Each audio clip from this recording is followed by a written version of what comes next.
Welcome to Getting Rich Together. I'm your host, Shama Bunton. This show was born from my own journey. Coming out of a divorce, I reached out to 50 women to talk to them about money. 95% of them did not want to go there.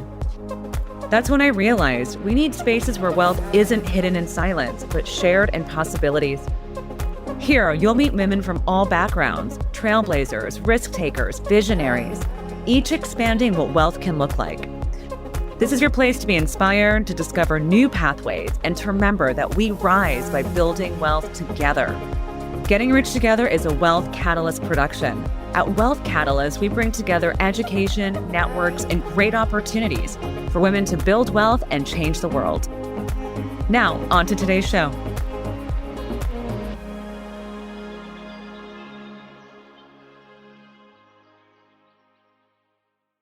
I am here today with a prolific woman who's built an incredible career building brands that I think so many women and people love and adore. April, you not only are leading the charge here at the board and really shaping and cultivating the way in which people are navigating this incredible executive world of fractional work, but your incredible career has spanned some of the most coveted brands. Violet Gray, working with the Spring. I feel like you are such an incredible leader. And I am excited today to not just talk about the work that you're up to, but to pull back the curtains here and get to know how special you are and the human that you are on this planet. Welcome to the show. Thank you so much. And thank you for those very kind words. Well, you're welcome. So April, before you were prolific and running these big brands, you were once a little girl. And you were once somewhere between the ages of 10 and 12 years old.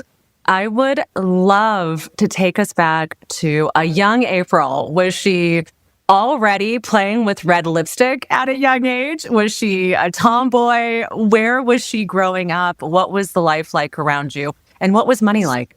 I was born in Boulder, Colorado. And then my family moved to Lakewood and then Longmont. So I spent my kind of most formative years in Longmont, Colorado, a small town outside of Boulder. The typical walk everywhere. In high school, they were drag racing on Main Street. Like, we're going way back. It wasn't the 50s, but it wasn't that far back. But really come from a family of 4 kids. Mom didn't really work. Dad was a salesman, and the money came and went a lot. So I grew up completely taken care of. We never wanted for anything, but always really feeling that we're on the edge of money running out. And so I remember my mom trying to make $20 feed a family of 6 for a week. And so I feel like that's definitely been a formative aspect of my career and my own fear-based decision-making that comes from a scarcity background in terms of financial, and how it's empowered me also as a parent and how I'm parenting my kids. And so it comes full circle. But I got a job at 11. I started babysitting. I started realizing that I had to supplement my income myself. And that ultimately led to jobs at movie theaters and drive-in theaters and eventually to retail, which is when I think I really fell in love with fashion. I managed a Contempo Casuals, which will very much date me, out of the Boulder Mall. Had a lot of big earrings, which is why I can't wear earrings today, because I stretched out all my ears with massive 3-inch giraffes hanging from my ears in the 80s. But then also managed a Benetton in Boulder on Pearl Street and got very into sweater dressing and layering and folding. And it just really thought I was going to go the buying route and do something in fashion. But small town Colorado didn't have a ton of exposure to the industry at all. And so it wasn't until I got to LA that I really figured out there was a whole wholesale side and there was other ways to get into the industry than I was thinking buying and heading to Bloomingdale's. So when you were in high school then, were you driven to go get a part-time job right away? Was it, I'm going to be heads down in my studies? How did you start to think about early independence as someone who was starting to define themselves? When you realize that your parents can't pay for anything, you start to figure it out yourself. So having worked literally since 11, and then I ended up going my freshman year outside of the state and really kind of spent all my money. My parents couldn't afford to put us through college. And so I came back and took a full-time job and went to college part-time followed a boyfriend and a sister to LA and tried to transfer. Was told the community college is the way into UCLA. And then I got a job and I honestly never finished college, but being able to afford it was a big part of that. And so it forced me to work straight through something that I guess, had a bit of a ghost feeling of being not 100% since I wasn't a college graduate. And it really stayed with me as an insecurity for a long time until I realized it really didn't matter. But it definitely was something that I regret that I couldn't have finished. And yeah, at the same time, it was what it was. I bought my first car for $500 and drove it to LA and drove it for 3 years and sold it for $900. So I was really happy about that. Yeah, amen to that. I think that also in this world of fashion and retail, there are so many things that we don't know about. I remember when I was little, I had no idea that you could be a buyer somewhere. Like there are all these jobs that you have no idea exist, but you feel called to certain industries or you feel called to creating something or something feels moved in your heart.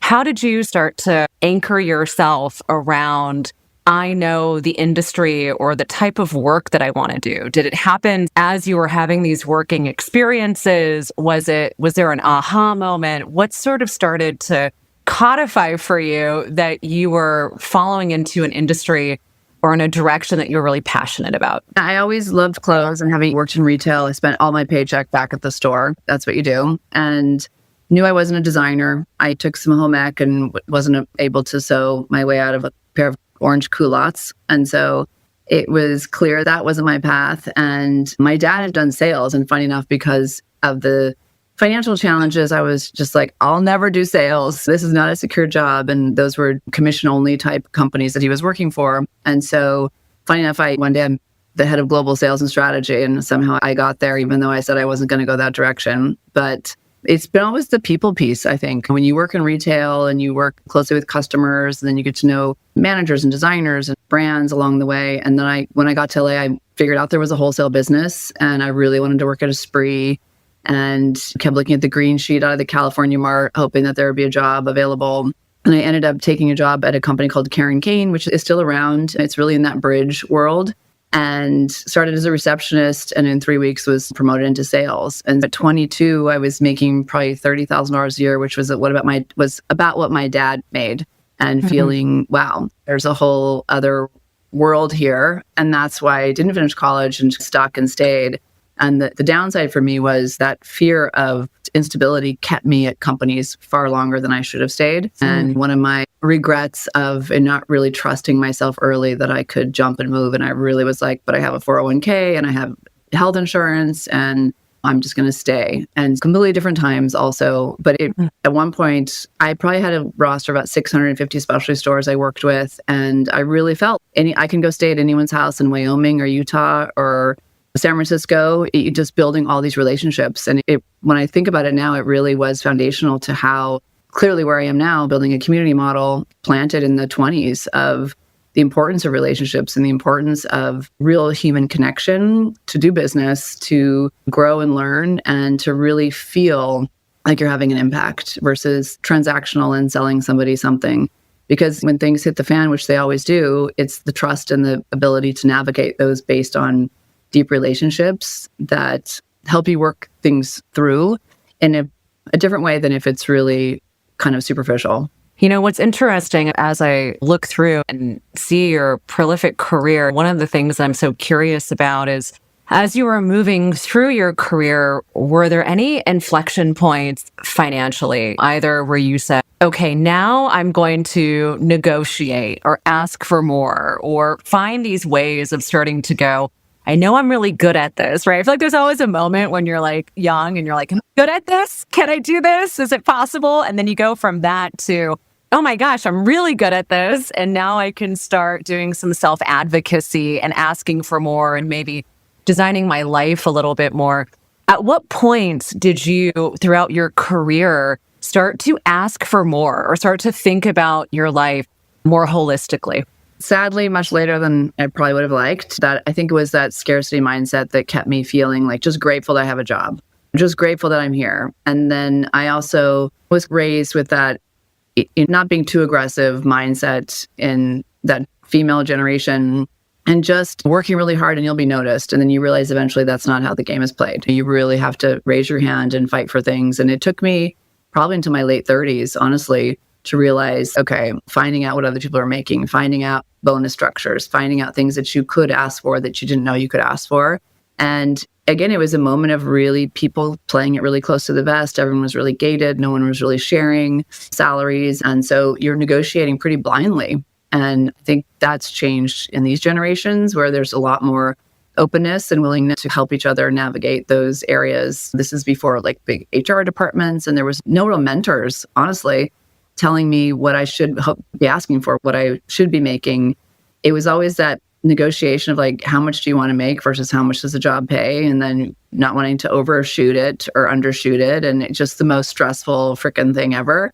And then realizing that your peer is making $20,000 more than you and doing a lesser job. And when things like that bubble up and can really honestly knock the wind out of you, you start to rethink how you know, each next step. And so I think for me, it was my days at DVF and realizing, and I spent 9 years there. And so we took the company when I started, it was making $6 million. When I left, we were $360 million. And it was this crazy ride that we all went on, given the time of contemporary markets growth. We were trying to turn down orders. Like, this order's too big. Saks, please don't send me this order. And so because, you gave it all back with margin and returns and everything. And so when you start to look at the growth of the economics of the business, you start to realize your role in it. You start to realize your power and what you're worth versus sometimes you're in more of a maintenance business that may not have the same kind of growth trajectory. And so when I got to tech and I realized no one's going to get rich on just a salary, which I wish someone would have told me in my 20s. That's just not how the world works with your 4% cost of living increases year over year. Realizing that equity, when you can get it, and other ways to really think about your economics. And if you're willing to put that time in and work that hard, why not have a piece of the business if you can? And so it wasn't until I moved over to tech in about 2012 that I realized, holy crap, there's a whole other model here. There's a whole other way to think about in sweat equity. And for sure, there's risk versus coming from a privately held company that was run by a wealthy founder that was running a business, definitely not a vanity project, but not in the way that there was investors keeping you accountable and there was a certain expectation for growth year over year. And so that to me was a big eye opener, and equally realizing that the young kids had almost more say than I did as a seasoned senior executive. I was 20 years older than the founder who came from money. And so his relationship to money was very different. He literally told me on my first day that I was the only one taking a salary. And then 2 weeks later told me about how he was doing a $2 million renovation on his $4 million apartment. And so I was like, okay. And so Context. Yeah. You start to, yeah, exactly. And so I was feeling really guilty for taking a salary at a startup. That was a quarter of my salary at DVF. And it's just the journey of understanding where you, in that move for me, moving from fashion to tech was basically going back down the back of the jungle gym and coming back up and around. And I knew I had to take a cut, but I wanted to learn a whole new industry and I wanted to really bring my knowledge over and then grow in a different direction. And so when I look at my career, having spanned retail, fashion, and then moving into tech and then beauty and now community, all of those moves have been a combination of salary and what am I going to gain? How am I going to add new layers to what I'm doing? Just in my transition from fashion to tech to beauty to now community, it's really in those lateral moves that it's a combination of salary, but also now what can I add to my plate so that I can have more to bring to people and more I can ask for in companies. And I've been taking a lot more equity in companies that I advise, and 1 out of 10 may prove out, but ultimately, if I'm going to put that effort in and I'm going to leverage 30 decades of knowledge and networks, that I'm looking to have something more than a retainer. Yeah, of course. So with that first move into tech, I'm sure it was also fascinating because in my experience in retail, I remember it was very much like you are one of only a few people, right, in these jobs, right? There are only so many people actually in the history of these companies that have ever had the job that you have. And I remember at Gucci feeling that way. I was like the first person to do my job. And there's this really interesting feeling that goes with that. And then you move into tech, right? And tech is obviously, it's a different mindset. It's a different way of thinking about things. And certainly when it comes to things like equity and an exit, I remember my first sort of fashion retail adjacent tech role, I got offered equity and I remember being like, what does this even mean? I'm like, how do I even make sense of this thing? At that time, as you were evaluating this opportunity, who did you turn to? How did you decide what was the right sort of compensation for this new industry that you had no experience in? So spring was the first one I got an equity offer. And then like I said, I took a quarter of my salary. I went from making close to $500,000 to making $125,000 a year salary and taking founder level equity and thinking, okay, this is my $1 million exit. No, for sure. And luckily I spoke to a friend who was one of the early days at Intel. He was a super guru. And I sent him all the packages and he was like, no, let me get on the phone with you. And really explained the tax implications and things that I didn't even think about. And to get I think it's an 83B, I forget what it's called now. And he actually went to bat with the founders for me because he told me what to say, scripted it. I sent the email. They said no. And he was like, I'm getting on a call with them. And he explained to them, like, it's nothing cheap for you to give this to her. It's like nothing for you. It's a tax implication for her. And I would have not known to fight for that. I would have not known that was even a thing. And I think we're just not educated in a way that is really comprehensive. And there's more and more companies now that help women really think about how to get paid right, how to ask for what they want, and how to really understand all the different types of equity. And as we know, they don't really have to tell you how many shares there are. You can sometimes just get a percentage, or you sometimes get like 10,000 shares. You're like, of how many? But it's just really hard to understand the value of that. And so when you're leveraging it as part of your compensation, I think it's a little smoke and mirrorsy in many cases. I remember too, at Spring, we gave all these kids equity and we paid them nothing. And they thought they were going to have some big payout, but no one was going to last 4 years. And I knew it. None of these guys are going to invest. So this is all bullshit. This is just the company using it as a carrot to pay them less salary. And I saw that happen a lot, which was pretty disheartening. And also just not even being able to explain to them, saying, you should get a lawyer to look at this offer. What 23-year-old kid is going to go hire someone to help them understand the stock options? And so depending how the founder really thinks, and you hear amazing stories of really generous founders who bring so many people along on that growth journey if there is a big successful exit. But more so, I've heard the opposite of people that kind of used it to pay as little as possible, fully knowing that it probably wouldn't lead to an exit or that person wouldn't last through the vesting cycle. Wow. Yeah, but it's also so important, right? Because these days, I know a lot of the women who are listening to this show are also considering being on advisory boards, or just equity gets exchanged in so many different ways now. And I still feel like there's not enough understanding of both the risk of equity and then also what the long shot is that it transacts into something over some determined time, and what those dilution metrics look like, and truly what the value is. What is the value of this? Just don't think that it's discussed often enough. For future raises and the dilution and what level of stock options you have, and especially if you're in early, you're going to get diluted the most. And that's the rub for being on the startup team, is that in many cases, you're in the common stock, and therefore whoever has preferred is going to get a lot more than you down the road. So listen, in the world of ChatGPT now, we're a lot smarter, but back in the day, you're blindsided. And it's funny because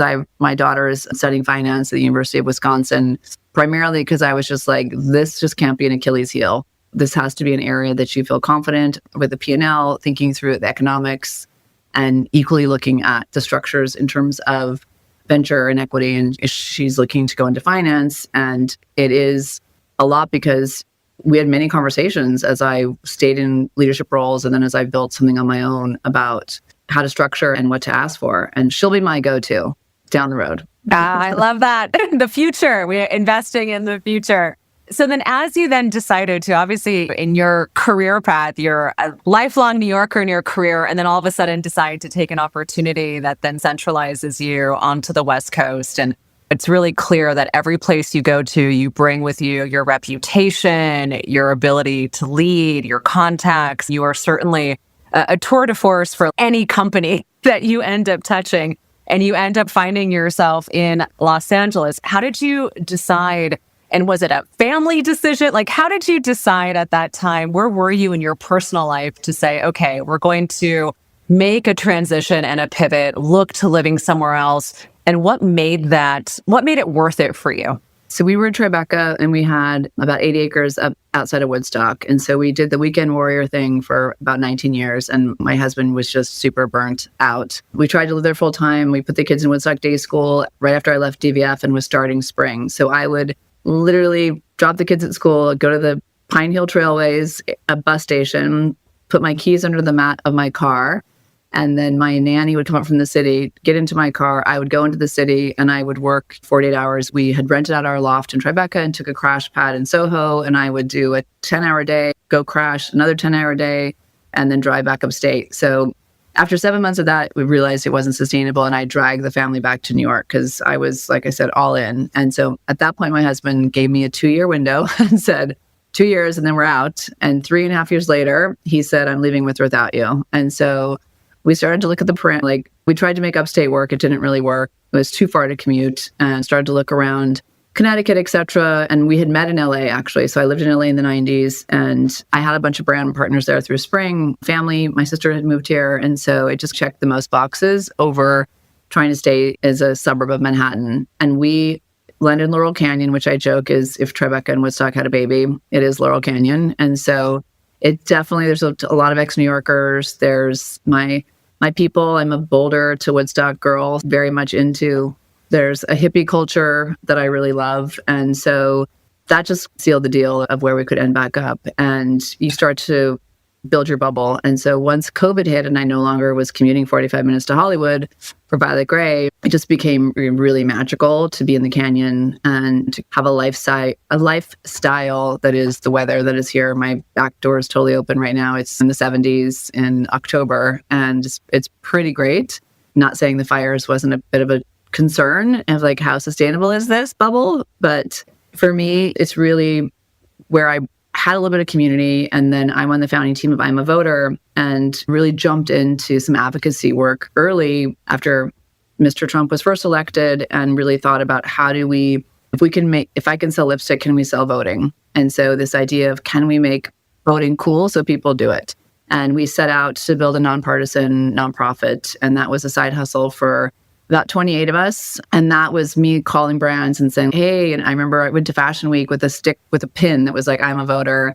And I would go put it on Maria Cornejo and Christine Barberich and Bull. And then I would say, can you give it back to me? Because I only have one pin. And then I have to go take a picture of it on someone else. We started super grassroots and were able to register hundreds of thousands of people over the course of those last 8 years. And another calling card to reach out to people. And I guess I'm a sales girl at heart at the end of the day. It's just constantly connecting the dots and seeing, who needs what and who's talking about what and who would benefit. And that really led me to put a business structure around this thing that I've been doing for decades and really saw it coming once the pandemic hit and technology changed everything with Zoom and ultimately geography no longer mattered. At the same time, this crazy pool of talent was exiting the workforce for many reasons. And those were a lot of my peers and they would just hit me up and say, I'm out. I left LA, I moved upstate, I sold my company, I got laid off and was moving into this kind of consulting space. And so it was my moment to say, oh my gosh, I really can take all of what I've been doing on the side is constantly connecting it and build a structure around that, but also just join forces. It's really hard to navigate all of these challenging times solo. And so once you've made the decision to exit some of the security of a company, and now it's you out there hustling, it's a whole different world. Regardless of what big jobs you've had and what titles you've held and the impact you brought to business, the models are all changing week over week and the way that technology is impacting things, what's happening in the global markets, what's happening from tariffs, and there's so many curveballs being thrown all the time on top of product pollution at this point, consumer behavior changing and tech shops and a million things every day where you're like, okay, now I got to figure this out. And so that to me was really what compelled me to build a community model that really shared networks and knowledge and learnings and opportunities and made those things transactional to provide opportunities for people to monetize differently and then to create a destination for companies to reach out when they look around the room and they realize they don't have that specialized skill in-house for the next thing they need to figure out. And it's really funny. If we did our first immersive retreat for the board in Montana. One of our members is an incredible exec coach and about 10 of us went. And by the end of the 4 days, we did the retrospective of what are some of your takeaways. And one of the members had mentioned what they were doing with their life's work. And I thought, oh my God, is the board my life's work? And then, so at the end, I said, I think I had this realization. I think the board's my life's work. And everyone was like, you think? But to me, it just really hit me like that. It was just like, I feel compelled to build, and like, everything has led me to here. I'm in playing the long game. And I had those conversations with myself. And then until I framed it like that, it really just the power in how I'm investing my time and where I'm putting my energy and the people that are participating has just taken on a real interesting new meaning because of my intention, making that verbal commitment to something that, quite frankly, you never know how things are going to go. And when I left Violet Grey and just thought about what is my next thing and thought about what I wanted it to feel like more than really what I wanted it to be, I guess, in the beginning, which was what can I have agency over? I spent my career really helping wealthy founders build businesses. And everyone said, go start a beauty brand. And I'm like, I'm not driven around any type of product enough to take that on. And then ultimately, where can I have the ability to do it from anywhere and for as long as I want? And those things were the criteria I put into the universe while I was mind melding what are my superpowers and what can I bring to the world, to the industry, to my community that is needed, that I see as needed, that I feel is important. And having been that connector over decades, knowing that there's always a challenge and always a need internally at companies for the next. And just taking all those experiences and crafting something new for the future. And I've been saying the future is fractional for 4 years. And people are like, what the F is fractional? And I literally leaned into fractional because consultancy kind of has a bad rap. People think it's expensive and they don't really do anything in terms of they can give you strategy, but they don't really execute. And we need brands that are small teams and on hectic schedules with everyone wearing a million hats.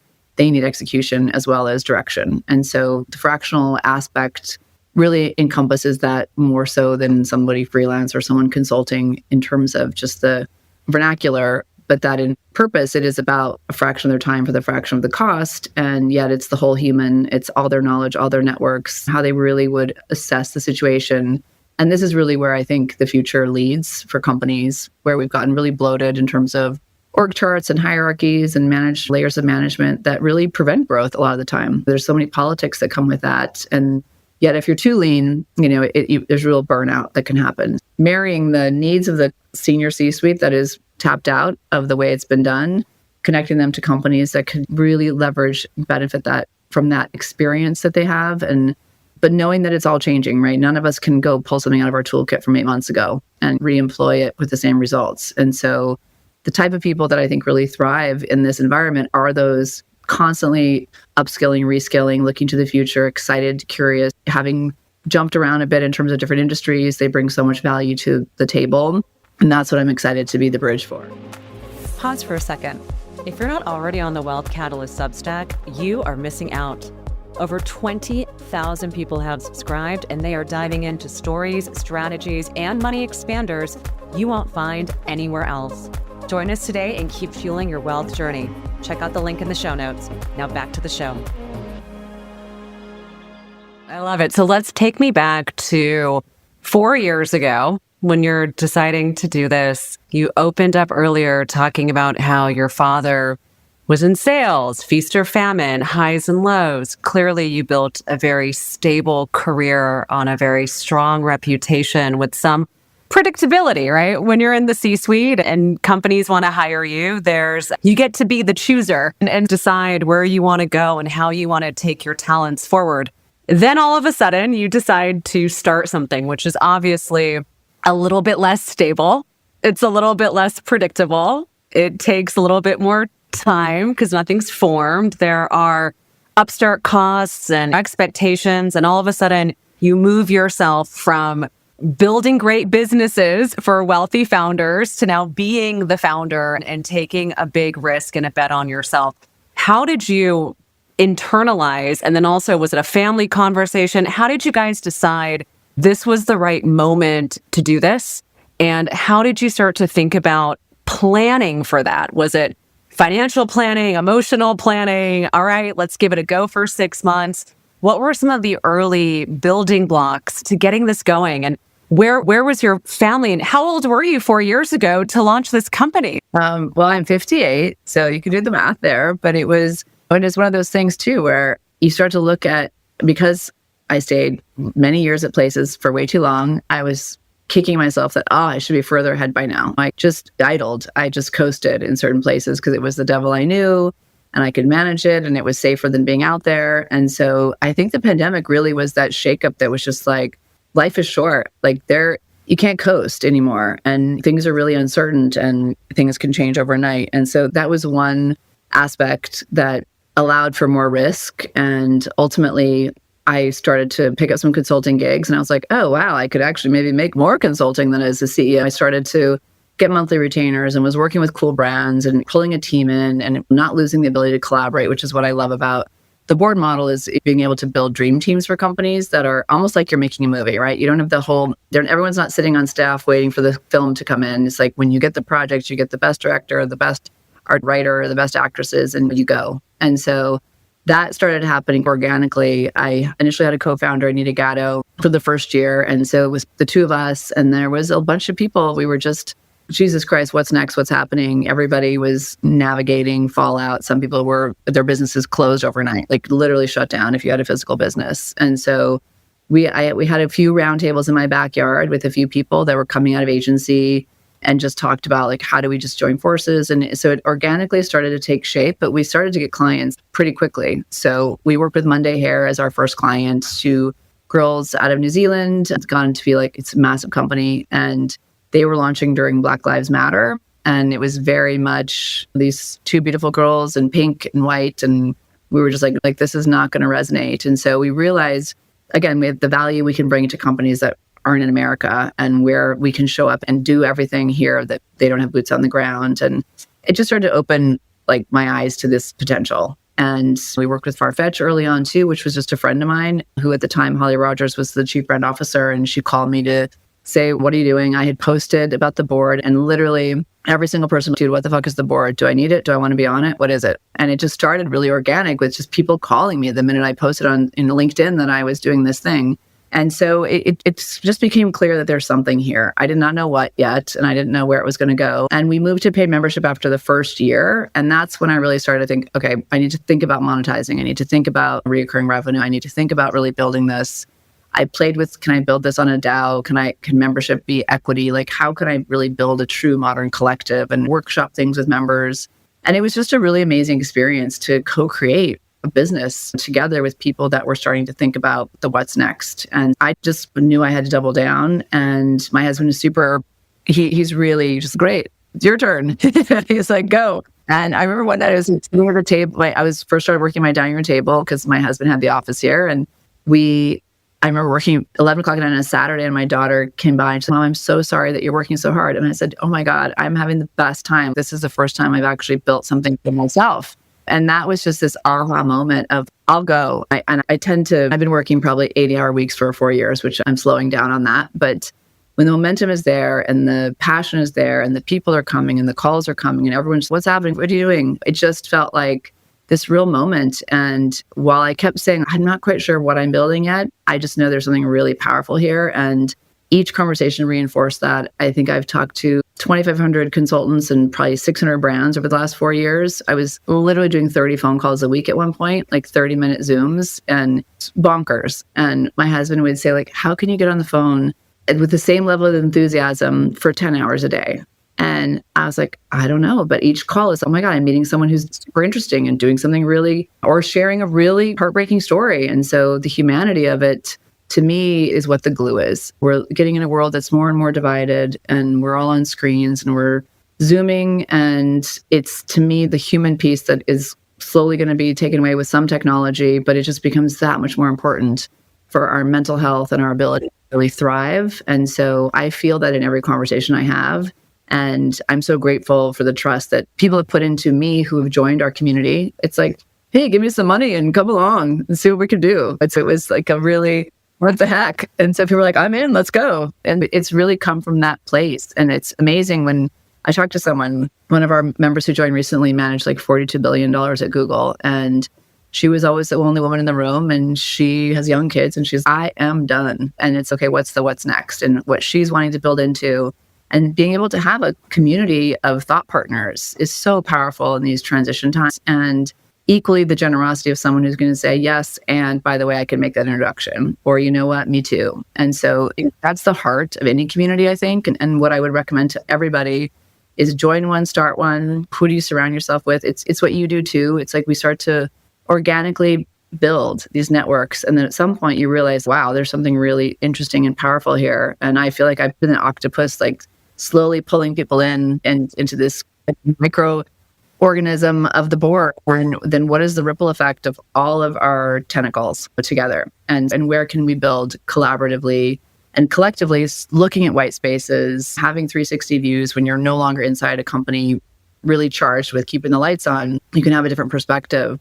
And our evolution is like, what programs can we build that we really can bring into companies with multiple people owning different pieces? And I really feel like I'm at the starting line, funny enough. 4 years of building and killing myself has allowed me to be like, okay, I got into this conversation super organically and building it in a really woo way, like from a divine feminine place of just like nurture and growth and abundance and gratitude. And if you can build that into a business and have it really be about the people and the impact. And when someone comes to me and says, I need help, it's such a vulnerable place that they're coming from, whether it's a CEO, a founder, a member, whatever. And so my first instinct is like, how can we help? Not what program can I sell them? Oh, like how much money do you have? It's really, okay, where are we at? And then from there, we continue to build areas from an office hour, which is hop on a phone call with someone to kick the tires with, all the way to fractional to full-time placement. And so it's funny because we've been working on our messaging and my team is just, we have to be able to say what the board is in 2 sentences. I'm like, if you can do that, amazing. I have not been able to in 4 years. It's been more of how much time do you got? And so that's one of my things to work on my strategic roadmap where people be like, amazing, I totally get it. I need it. I want it versus what the fuck is the board? And so trying to nail that narrative, but I just think we're building something really new. And so we may just have to make up our own words as to what it is beyond just community, hybrid, agency, collective. There's lots of words to kick around, but at the end of the day, it's about impact.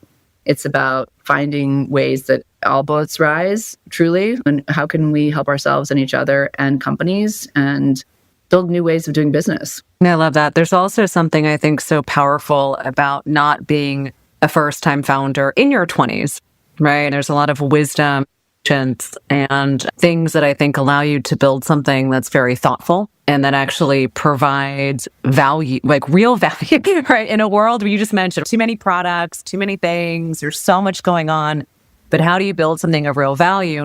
I think that takes patience and thoughtfulness and being able to spend time on the thing that AI can't do, which is be human and like really be able to emotionally connect and be in relationship. And that's really powerful.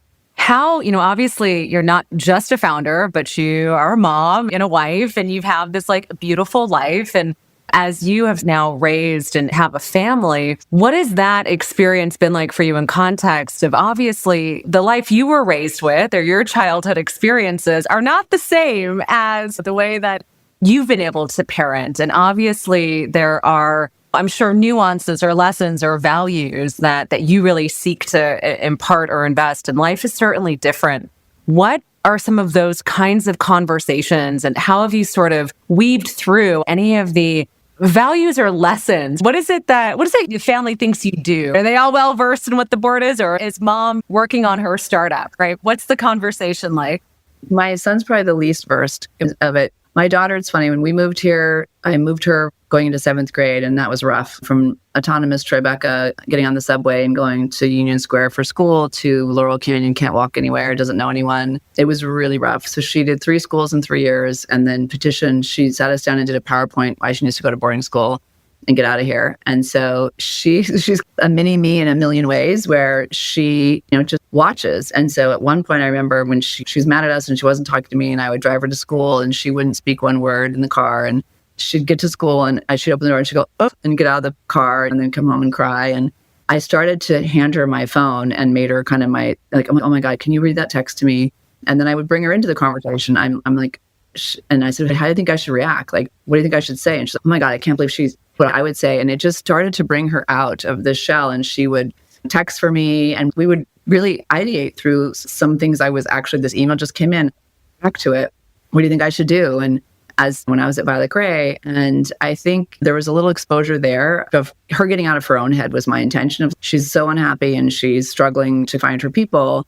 For her to look at situations where it's okay, there's so many things going on all the time. And it's something that I watched her bring into so many ways that she works and now communicates. And so she would send me a Word document, she's a junior in college, and she's like, these are all the people you're listening to on LinkedIn. Who can you introduce me to? And I was just like, okay, hold up. But so she's like a hyper connector. She is constantly thinking of growth and knowledge and network in that way. And so she's been a huge champion of me and what I've been building. And she's the first one when a podcast comes out or whatever. And she reposted on her stories. And it's just been pretty amazing to a partner in her in building. And my husband is also a member of the board, even doesn't really come to any meetings or is not active on Slack. He just literally shows up here and there. But he's really watched me build. And he's also been a thought partner, will come sit in my office and talk through some things with me. And it's been great because doing this a little older, quite frankly, my kids are more autonomous. I'm not doing the school run like you do when they're really little. And it affords me the time to really build this and to build it from home where I don't add a commute on. And really amazing. So I get up and hike and say hello to everybody and they come in and hang out and we'll step out and make a meal together and I come back to my office. And so it's weirdly feels so normal, but it's unique when I think about I go to New York for a week and I miss my routine. I miss like being able to walk in my backyard while I'm on a call and pick some roses and bring them back into my kitchen. And it's like, who doesn't want that? That's awesome. But then also have like amazing conversations and invitations to cool shit. And I just try and now my biggest thing is regulating myself. And so I will go all in on everything at the risk to my own health and wellness. And so that's been my shift this year, to be honest, is how do I really reframe my relationship to work myself when you've been building. And I think it's hard for someone who the buck stops with you on every level to not work that Saturday or that Sunday or take that extra 3 meetings and regulate better. And I realized like leaning into my community is the best way to navigate that. And so having really honest conversations about how people are managing the work from home life where it's just super blurred. It's okay. I'm not going to feel guilty if I do a mat class in my office and not get to my desk till 9:30. Whereas normally I'd be like, oh my God, I should be at my desk at 9:00. That's when the day starts. And it's a lot of unprogrammed that you have to go through. I think when you've been in big company corporate cultures to now think about, you're going to get the job done on your terms. And that's a big conversation a lot of members have because that's why you're doing it. You're looking for a different balance and different levels of ownership of your time. But it's really easy to just fill every hour building and not great for family life or mental health. So that's something I am more focused on. I love that. We are living longer than ever these days. I feel like every time I hear about some longevity study, it's pegging us at 102 and 110. And so it's very well that, April, that you will have another 50, 60 years. And so as you think about legacy, and I know the board is your life's work, but obviously you have an entire body of work on this planet and you encompass all these things. If you were to put yourself in this ripe young age of, 102, right? What would be the body of work legacy that you're looking to leave? It really just goes back to impact. It's like, where can I make a difference? And I did that. Actually, someone was like, okay, if you won the Powerball and you got 350 million, what would you do? And I was like, I think I'd still be running the board. It just feels like there's something that is about impact. And I keep saying that word. It's not really social impact in the traditional social good sense, but every conversation, every connection you make, every idea you share, and the impact that you can have with your life experience. And I'm experiencing it. I'm dealing with some health stuff and I posted something on social media and I had 130 DMs with suggestions, recommendations. Me too. This is what I'm doing. Try this, try that. Call this person. I can get you. I was blown away.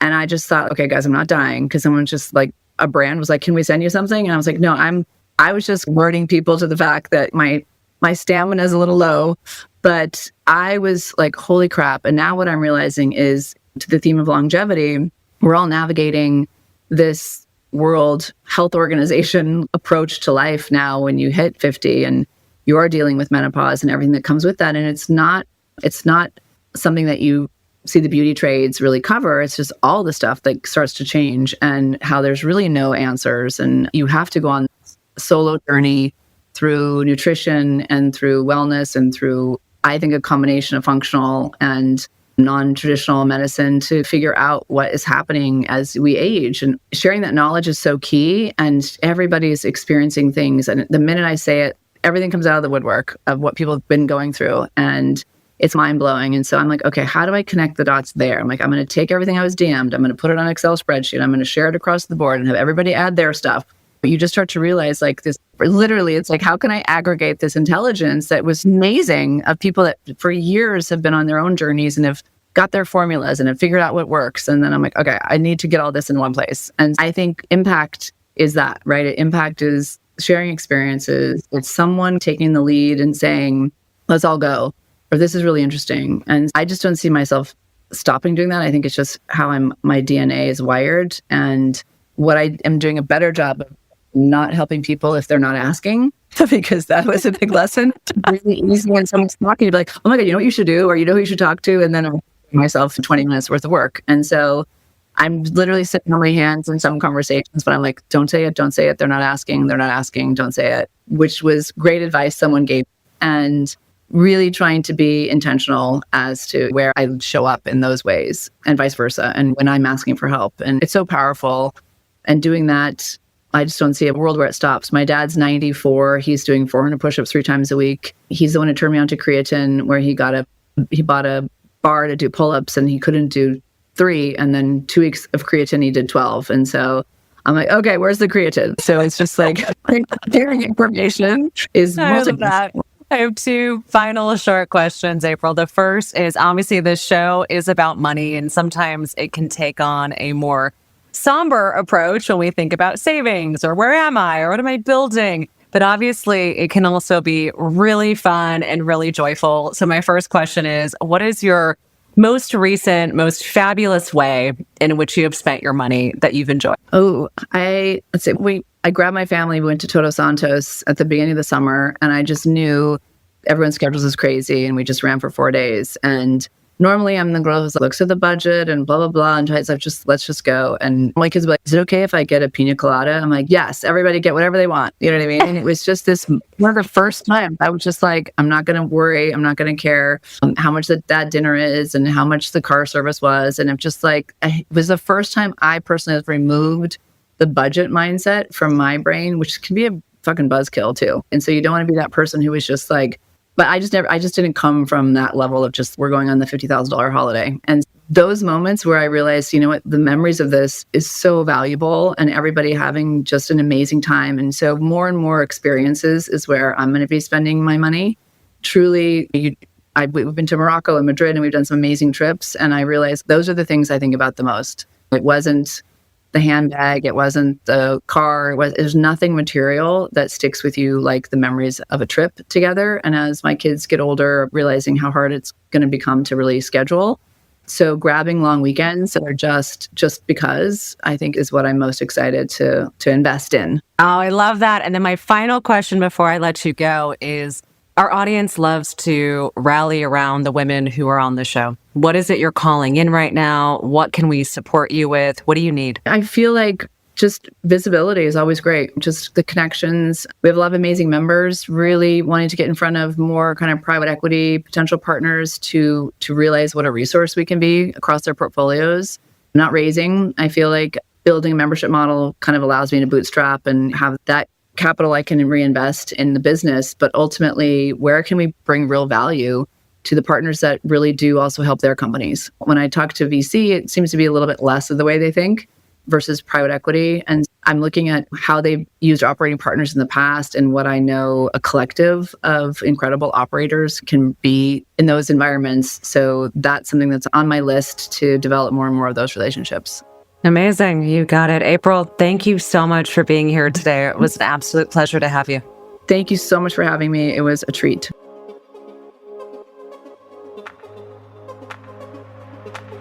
Thanks for tuning in to this episode of Getting Rich Together. My hope is that you leave every episode feeling more inspired, more powerful, and more connected. Until next time, remember, you have everything it takes to create wealth on your terms.